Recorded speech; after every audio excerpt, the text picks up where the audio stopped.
now I want to bring in the more taboo topics, like the rise of HD pornography and these very, what's the word? Vivid, not vivid. Not clear. Clear and what's it called? Very graphic. That's the word. Graphic. Very graphic portrayals of things that are not true about sexual relations. You know, it's all fiction, but they're selling it so much that it's seeming like it's supposed to be what it's supposed to look like. You know, a lot of people, maybe from developed countries or developing countries, are watching these kind of things, and that is causing the numbingness. Because imagine the excess dopamine getting from something that you're supposed to work hard for getting. You know? Right. Right. That's a good point. I like that. My question is that could it be that this is affecting or this is affecting brains of many people, but we don't know it because we don't look for it, and that may be affecting our people's processes when it comes to emotion and when it comes to emotional intelligence. What is your comment on that? No one takes any action about it. Yes, so this disconnect that I don't even know. Have they done studies on this? Is there any researcher who actually was willing to risk their reputation and dignity, in a sense, because it's not seen as a accepted thing to do research. I found a statistic at some point that said that the industry and the amount of clicks and visitors per month or per year, I don't know what it is bigger than Netflix. And this is the article that Mr. Nito was talking about, where the estimate revenue for the pornographic industry is a lot greater than big entertainment sources like Hollywood, NBA, Netflix, and so on. Now, why is it that we're talking about the revenue created by the pornographic industry? Just in case you're wondering, it is not because Stefan Nito wants to create his own company. That is not the reason. The real reason behind it is that we seem to neglect the overwhelmingly blatant influences and detriments that the viewership, the wide viewership, the billions and billions of viewership that pornography is receiving has on our adolescents and young adults' minds.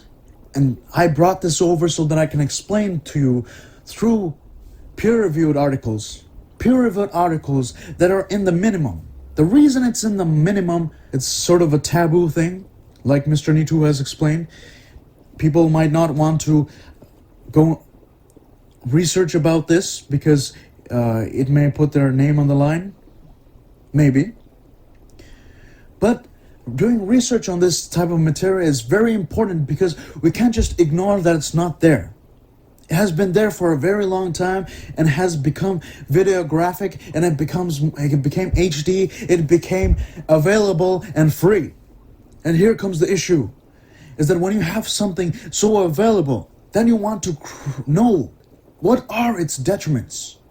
But perhaps because of the industry making so much money, people just don't want to research on this. But from the limited amounts of research that has been done, we can conclude certain things. When there was an fMRI done with participants being shown short videos with explicit material, sexually explicit material, they were monitored through the fMRI, the functional MRI, to scan the brain of what regions light up. And light up means which regions has neural activity. Neural activity means what is happening that is causing the response that participants have in this study. So they have found that the regions that are activated in the fMRI in the brain are those that are also activated in substance abusers. Now here, we have another excerpt explaining that the current and extant findings suggest that a common network exists for sexual cue reactivity and drug cue reactivity in groups of CSB, compulsive sexual behavior, and drug addictions, respectively. These findings suggest overlaps in networks underlying disorders of pathological consumption of drugs and natural rewards. That means that the same thing that is happening when someone is taking heroin, same effect in terms of the brain is having by the viewership of pornography. Now, another important thing beyond this is, what is pornography doing to the developmental phases of the brain? And as far as pornography and the use of excessive use of pornography being in the DSM-5, it is not there because, once again, more studies are needed. And this is crucial. And that is the most crucial because the psychological department, as I said, psychiatry department, the diagnosis, treatments of such things will not improve if you don't have repeated studies that cause conclusions to be able to be drawn. And so here you can see that, first of all, some of the major areas that light up when someone is watching pornography is the areas of ventral striatum, dorsal cingulate, and amygdala. The amygdala is very much responsible for emotional regulation and the production of emotion. And here the dorsal cingulate, the cingulate gyrus, is mainly responsible for the production of new memories. It's part of the Pevus circuit. And the ventral striatum, being part of the basal ganglia, is important for the control, the regulation of motor responses. But as you can see, there are other supplementary functions that are performed by these areas because the brain is very interconnected, and so are these structures. So in this study, they compared participants who are exhibiting compulsive sexual behavior and healthy volunteers that are not exhibiting compulsive sexual behavior. And their study was about what would happen if the CSB subjects versus the healthy volunteers saw pictures of sexual explicit material versus videographic sexual explicit material. So as you can see here, in explicit, meaning the videographic content, the red signifying the CSB subjects had a higher activity in their ventral striatum, in their dorsal cingulate, and in their amygdala than in the healthy participants. In terms of the photos of sexually explicit material, the healthy people had a better response than people who were CSB subjects. You can see right here where the red is lower than the black line. And that is true in the ventral striatum, the dorsal cingulate, and the amygdala. And now you may see that the y-axis over here, 0.1, 0.2, that seems like it could be like small values, but in terms of the brain, small values mean a lot. And we're talking about percentage, and 0.1% is a lot of electrical difference. And for further support, we have also seen sources like Galenat from JAMA Psychiatry, brain structure and functional connectivity associated with pornography consumption here, that when they reference this source, they say that longer duration of use of online explicit materials in healthy males have shown to correlate with lower left putamen activity. The putamen is part of the basal ganglia, controls the motor response, and just like the striatum, and they actually work together. And to brief, still explicit images, suggesting a potential role of desensitization.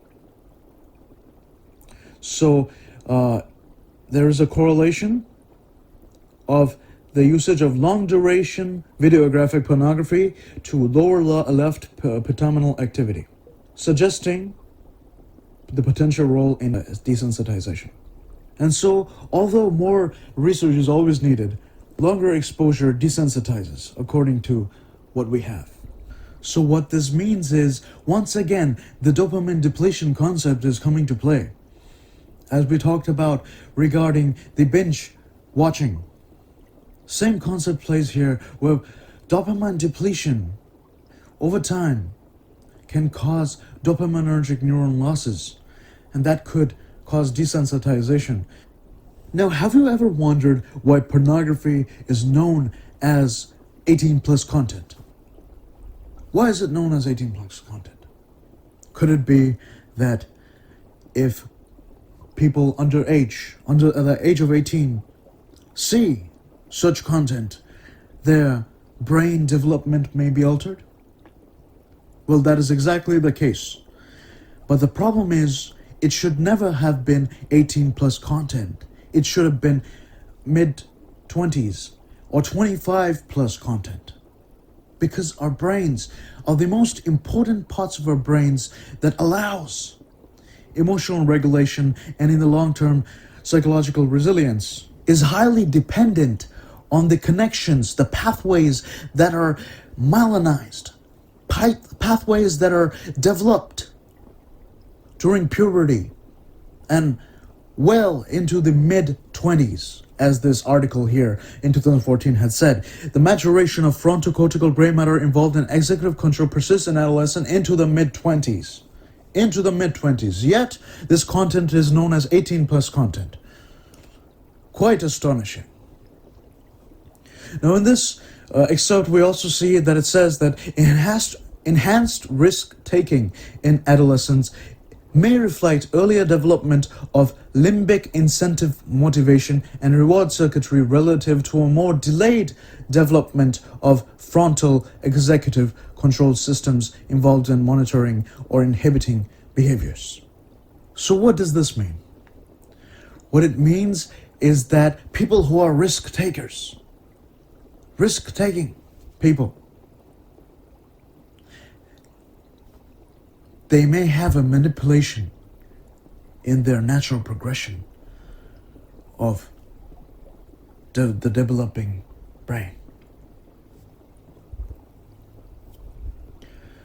And now if you read the other excerpt, it says that adolescents have demonstrated great ventral striatal activity relative to the prefrontal cortical activity during the reward processing compared to adults. Here we observe that across subjects, young age is associated with greater ventral striatal activity to sexually explicit cues.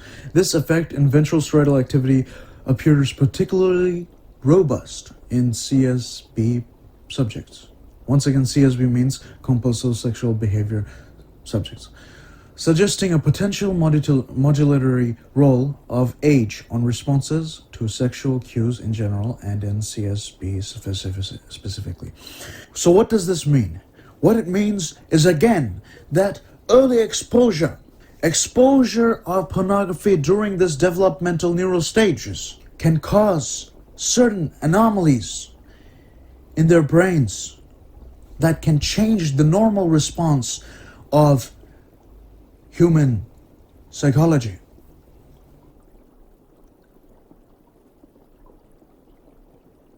Then why isn't internet pornography regulated to that extent, instead of promoting these psychological disorders? And why are people at younger age than ever before being able to access pornography? The business model, that's the thing, is the business model, it can say, oh, I mean, there's no reason to regulate the website or to take the website down because it works like any content sharing website. That's just what people want to share on it. And you can be a private person who just wants to upload a video about your own cat, and you can share that. So in the same way, legally, there's absolutely nothing stopping people from saying this is just the website for sharing some things that people want to share. And if some of the people on that website are actual producers and like filmmakers and stuff, they can share the HD stuff.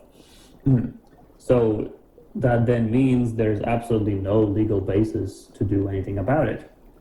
And like, for example, if you want to enforce who gets to see that stuff, you know, if you want to protect minors, let's say, well, the only way you can do that is by the government essentially requiring some sort of like really invasive surveillance system where they have to track your movements online. They have to know who you are. They have to know your age and so forth. And you have to like buy a pass. Let's say, for example, if you're an adult and you want to deal with that stuff, you buy a pass from the government or from the agency that controls that. But in a sense, that opens up millions of other problems that people are not going to be happy about. So then there's no way to regulate it and also make people happy. So it's completely free. It's so easy to access, and there's not really much of a solution because people don't even want to start thinking about a solution. If someone were to look into it, they would probably find a correlation between the amount of stuff that people watch and the increase in divorce, the increase in people reporting being unhappy, with their sex life, people being subjected to do things that they wouldn't want to do, people cheating on each other. I don't really know. It's something that needs urgent attention. Nobody cares about it. Or rather, everybody cares about it, but they care about it only so that they can be seen as understanding it, but not actively doing much. Like, also, there are, and the millions of people watching these things, so let's say they're students, right? yeah, What is going to happen to them in school when, they're these, they have these brains that are like resembling heroin addicts, but they don't understand what happened, the changes that happen in their brain, due to all the years of increased, what is it called? What do we call it? Consumption.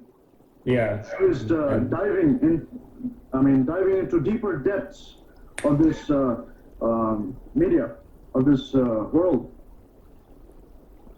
So some of the key possible causes that we discussed so far is that being overly surrounded by social comparison, commercialization and social pressures of consumers to binge videos at young age and beyond, early exposure to video graphics, explicit material and their effects, and over-reliance on outside help that was talked about and responded by some of the students in the beginning of the episode.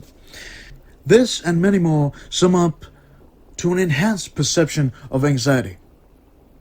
So that explains why we have young adults and adolescents facing more anxiety today than before. Particularly, like you said, in this time period when we're most susceptible to all these changes happening in our brain, some of these induced linkings and associations can be very difficult to understand, to deal with, to rehabilitate within their large place. There's a place and a time for everything, but if certain things, certain messages are being, beamed at you at all times, like you said with dopamine, I'm not versed in some of the other,